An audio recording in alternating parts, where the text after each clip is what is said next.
राधा वल्लभ श्री हरिवंश जी की अत्यंत कृपा से आप सभी भक्तजन एकदम प्रसन्न होंगे। श्री प्रियाजू की सेवा में होंगे। श्री लाडली जी की कृपा हम सभी भक्तों पर बरस रही है।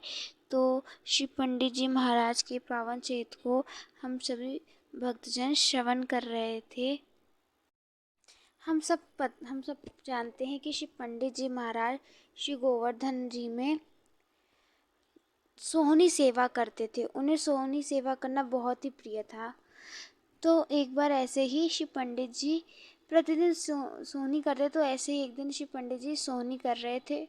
तो इस बार वो उद्धव कुंड पर सोहनी कर रहे थे। उस बीच जनार्दन दास जी, पंडित जनार्दन दास जी, जो कि हाथरस में श्री पंडित जी के संग सत्संग सुनते थे और सत्संग करते थे, वही जिनके बारे में हमने पहले सुना था, वो आए मिलने, परंतु उनको श्री पंडित जी दिखे नहीं। तो वे अंदर गए तो क्या पाते हैं कि श्री पंडित जी उद्धव कुंड में एकदम अंदर सोहनी सेवा कर रहे हैं और दोनों हाथ में सोहनी लिए। श्री पंडित जी दोनों हाथ से सोहनी करते थे, दोनों हाथों में सोहनी ली है और सोहनी कर रहे हैं। सोहनी करते और बैठ जाते और रोने लगते। तब श्री जनार्दन दास जी को लगा कि ऐसा क्यों कर रहे हैं, श्री पंडित जी को नेत्रों में अश्रु कैसे आ रहे हैं, क्या कुछ उनको कोई बात याद आ रही है। तो उस वक्त वे बुलाते हैं तेज से कि पंडित जी, लेकिन पंडित जी इतने भाव में डूबे रहते हैं कि उन्हें कुछ भी सुनाई नहीं देता है। वे बुला रहे हैं लेकिन उनको सुनाई नहीं दे रहा। तब उन्होंने स्पर्श करके उठाया तो पंडित जी को समय लगा, तब वे समझे कि हाँ, ये जनार्दन दास जी खड़े हैं सामने। फिर बोलते हैं कि क्या हुआ पंडित जी, आपको पुरानी बात याद करके रोना आ रहा है, रुदन हो रहा है, आपको हाथरस की याद आ रही है, कुछ ऐसे पूछा।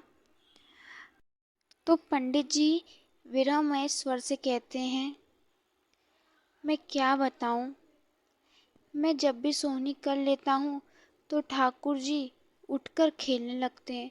अब ये बताओ कि मैं सोहनी कैसे करूं। बार बार तो श्री ठाकुर जी मेरे सामने आ जाते हैं, लाला मेरे सामने आ जाते हैं। और ये कहकर फिर श्री पंडित जी महाराज रुदन करने लगते हैं। तो ये क्या बताता है, ये प्रसंग ये बताता है कि श्री पंडित जी बहुत ही रसिक महापुरुष थे, जो कि रस में डूबे रहने वाले महापुरुष थे। अब इस बात पे वो व्याकुल होकर रुदन करें। एक अद्भुत बात आती है कि श्री पंडित जी जब किसी सोहनी की सेवा करते थे, किसी सोहनी से श्री ब्रजरज में जब सोहनी करते थे, और वो जब सोहनी पुरानी हो जाती थी, यानी कि जब काम करने लायक नहीं रह जाती थी कि उससे सोहनी सेवा हो पाए, तो श्री पंडित जी उस सोहनी को ऐसे कहीं नहीं कर देते थे।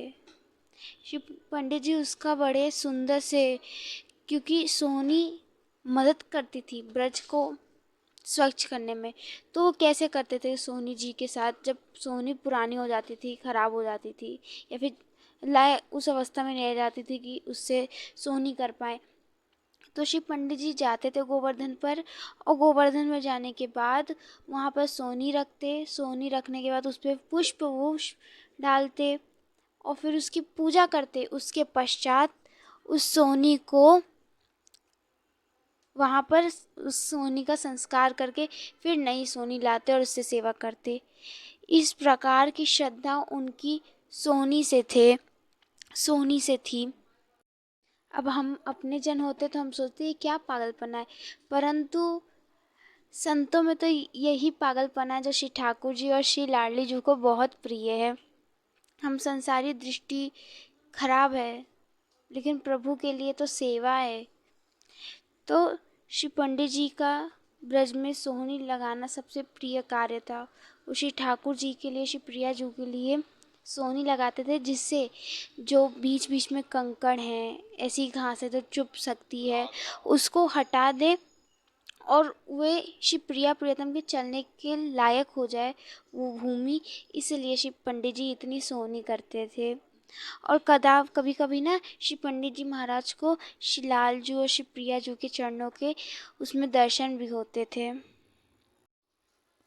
तो लाडली जी की कृपा से हमने पिछले प्रसंग में श्रवण किया था कि जब भी श्री पंडित जी के पास कोई भी गीता प्रेस गोरखपुर से आता था तो वे हमेशा उसको श्री भाई जी का स्वरूप, श्री राधा बाबा का स्वरूप मानते थे।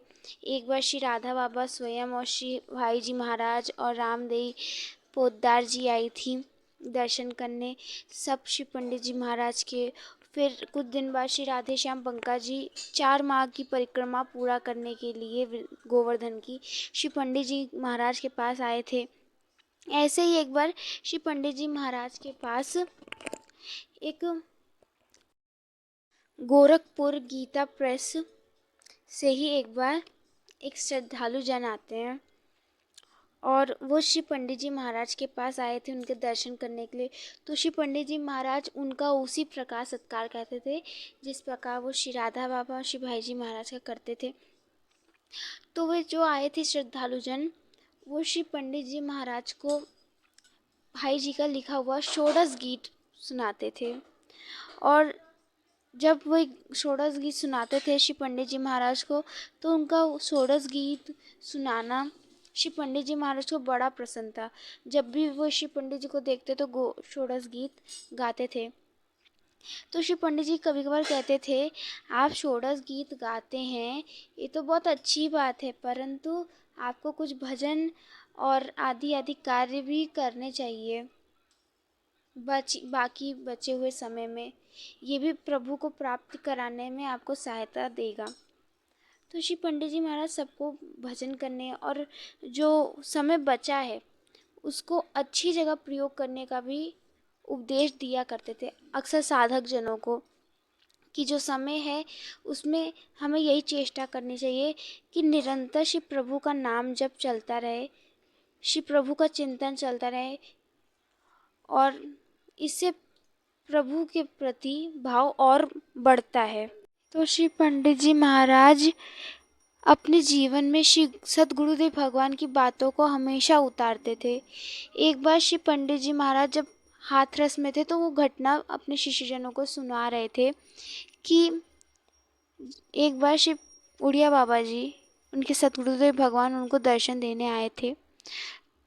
तो उस वक्त उनको श्री पंडित जी महाराज ने कहा था, उस वक्त उनको श्री उड़िया बाबा जी ने कहा था कि देखो भगवत मार्ग पे चलना है तो उसके लिए राग द्वेष तो छोड़ना है। तो उस बात को श्री पंडित जी महाराज ने अपने जीवन में एकदम बैठा लिया था और उन्होंने जीवन भर किसी से राग द्वेष नहीं की और जीवन पर्यंत उन्होंने ये बात अपने चित्त में बैठा ली थी कि कभी भी किसी से ये विकार नहीं करना और अपने अंदर उत्पन्न नहीं करना है, जो कि वे साधक जनों को बताया करते थे और उन्होंने कभी भी किया भी नहीं।